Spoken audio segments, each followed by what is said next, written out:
जय जय श्री राम। आप सभी का जीवन मंगलमय हो। आप सभी महान भावों का वंदन, अभिनंदन एवं स्वागत है। हम सभी को जागरूक रहने की आवश्यकता है। जो धर्म है वो जागरूकता का संकेत करता है। हमारे संशय, जो अज्ञानता है, जिसे हम अज्ञानता कहते हैं, आम भाषा में संशय कहते हैं। संशय ही व्यक्ति के अभाव का कारण है। हमारे ऋषियों ने अभाव का कारण अज्ञानता, अभिनिवेश यानी भय भी एक दूसरे को पर संशय होने पर, शंका होने पर ही एक दूसरे से भय होता है। संशय का निवारण हो जाए और संशय के निवारण के लिए जो उक्ति है, उपासना, उपनयन, अपने को देखें। उपनयन का पर्याय ही यही है, ये नयन अपने को जान सकें, अपनी वास्तविकता को समझ सकें। वास्तव में वो हम क्या हैं, हमारी आवश्यकता क्या है, हमारे लिए आवश्यक क्या है, हमारे लिए अनावश्यक क्या है।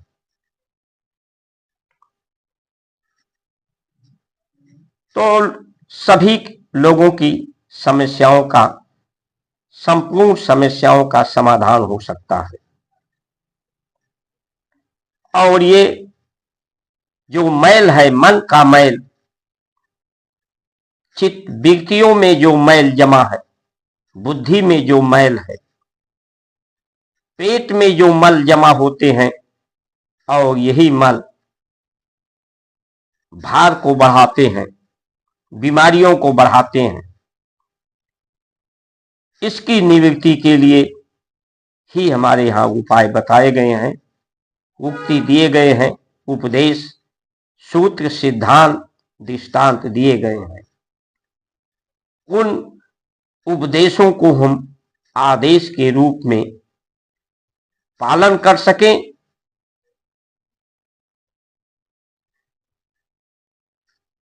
इसके लिए ही गौ माता जो पवित्रता का उपाय है, मंदिर और तीर्थ धाम का एक उपाय है, उस उपासना का, आराधना, साधना का, इनका उपयोग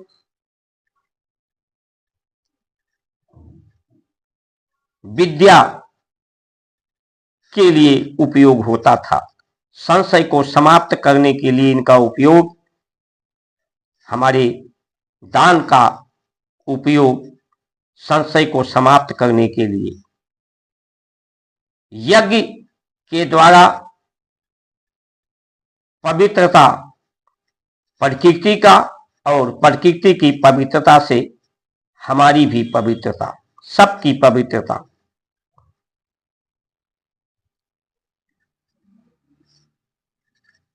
लेकिन पूर्व समय में इस संशय, शंका का समाधान होकर जो अटूट विश्वास एक दूसरे पर हो, परमात्मा पे हो, आत्मा पे हो, अपनों पर हो,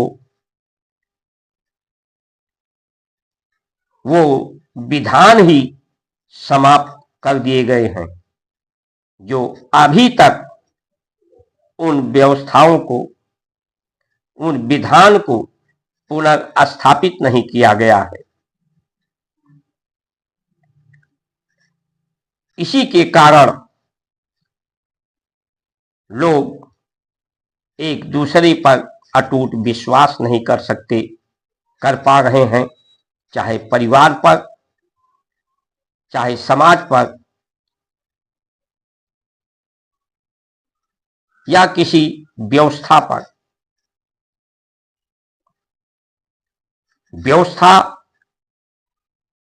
ही हमेशा दोषी होती है, क्योंकि व्यवस्था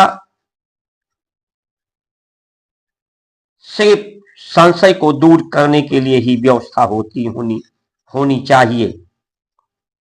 अभाव को दूर करने के लिए व्यवस्था होनी चाहिए। और व्यवस्था किसी एक से नहीं हो सकती। व्यवस्था सबके सहयोग से ही संभव होती है। इसीलिए व्यवस्था में अगर चाहे कुंभ प्रयाग में हो या अनंत जो समस्याएं हो, उस व्यवस्था में हम सबकी, उस दुर्व्यवस्था में, दुष्परिणाम में, दुर्भावना में सबका जिम्मेदारी होनी चाहिए। हम एक दूसरे पर उंगली उठा करके या उसके कार्यों में उंगली डाल करके, जब हम व्यवस्था पर एक दूसरे के ऊपर उंगली उठाते हैं, व्यवस्था पर उंगली न उठा करके, तो चार उंगलियां हमारे अपने तरफ इंगित हो जाती हैं। यानी एक दोष किसी को बताते हैं तो चार दोष हमारा स्वयं का निकलता है।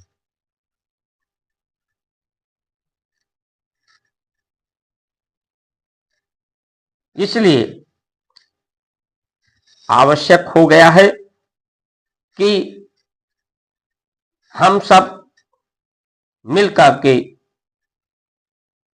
जो पुरानी हमारी परंपराएं हैं, क्योंकि जो कुछ है पुराना ही है।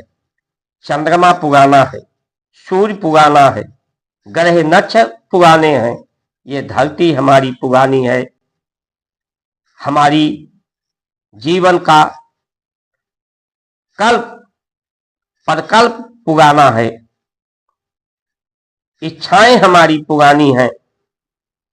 तो हमें उसी की पुनरावृत्ति के लिए, उत्थान के लिए सजग होना चाहिए। हमारी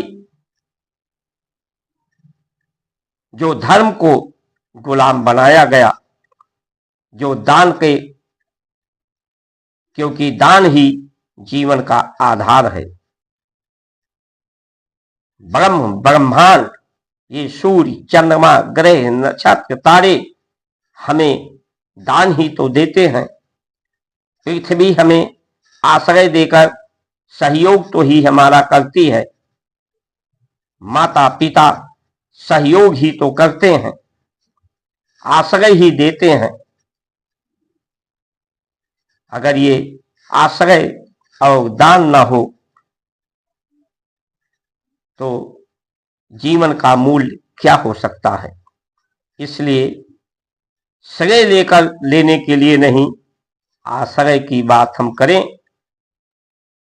और आशय जो वास्तव में है, वास्तविकता हमारी क्या है, उसकी पहचान के लिए आवश्यक है कि हमारे मंदिरों के दान का पैसा गुरुकुलम के लिए, जिससे हमारी अज्ञानता दूर हो सके, संशय दूर हो सके, सब वीर धीर साहसी हो सके, बहादुर हो सके, ईमानदार, समझदार, जिम्मेदार हो सके, सब में उपासना, आराधना, साधना पैदा हो सके, उसके सदुपयोग हो सके और गौशालाएं अधिक से अधिक स्थापित हो सके, यज्ञ अधिक से अधिक घरों में हो,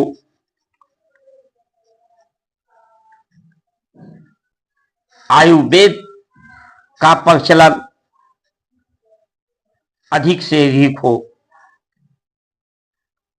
हमारा प्रचलन बढ़ेगा तो हम प्रचलित होंगे, विश्व में प्रचलित हो जाएंगे, लेकिन अपने पुराने प्रचलन को ही हम गंवा बैठे हैं।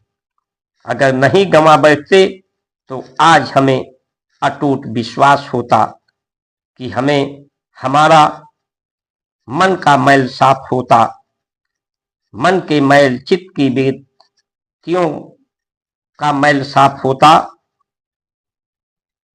तो उस आभा का आभास होता, अटूट विश्वास होता, जो परम आभा है। हमारे परमात्मा को ईंट पत्थर के मंदिर दीवार नहीं प्यारे हैं, आपका हृदय उन्हें प्यारा है। सबसे प्यारा स्थान परमात्मा के लिए आपका हृदय है। उन्हें आपका हृदय चाहिए, आपका मन पवित्र चाहिए, आपकी बुद्धि पवित्र चाहिए, आपका विचार पवित्र चाहिए। जीवन जीने के लिए ज्यादा आवश्यकता नहीं है, रोटी, कपड़ा, मकान की ही आवश्यकता है, लेकिन आदमी अपनी आवश्यकताएं जरूरत से ज्यादा बढ़ाने की कोशिश कर रहा है, इसलिए उस पर कर्ज ना तो माता पिता का, गुरु का, ऋषियों का, देव का, राष्ट्र का कर्ज चुका पा रहा है, और उल्टे वो कर्ज में डूबता जा रहा है, आर्थिक कर्ज में, दूसरे देशों के कर्ज में। आत्मनिर्भरता नहीं आ पा रही है। इसी संशय के कारण, जब संशय होती है तो लोगों को शिकायत होती है, शिकायत का निवारण नहीं हो पाता।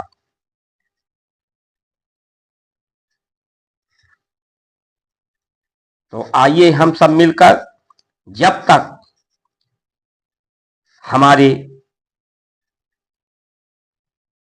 धर्म को आजादी नहीं मिलेगी, तब तक हम किसी तीर्थ में, किसी नहीं जाएंगे, और तीर्थ में जाकर के हम दान नहीं करेंगे। ऐसा आप सभी को संकल्प लेना चाहिए। और ये जो मीडिया कर्मी हैं, जो झूठ को फैलाने में लगे हैं, जो सिर्फ श्रेय लेना चाहते हैं, ऐसे मीडिया कर्मियों का हमें बहिष्कार करना चाहिए। मीडिया का काम सरकार की कमियों को उजागर करना है। कमी उजागर हो तो कमी दूर हो सकती है। गुरु का कार्य, संतों का कार्य कर्मी को उजागर करना है। कमी उजागर हो तो कमी दूर की जा सकती है, संशय दूर की जा सकती है, शंका का समाधान हो सकता है, शिकायत का निवारण हो सकता है।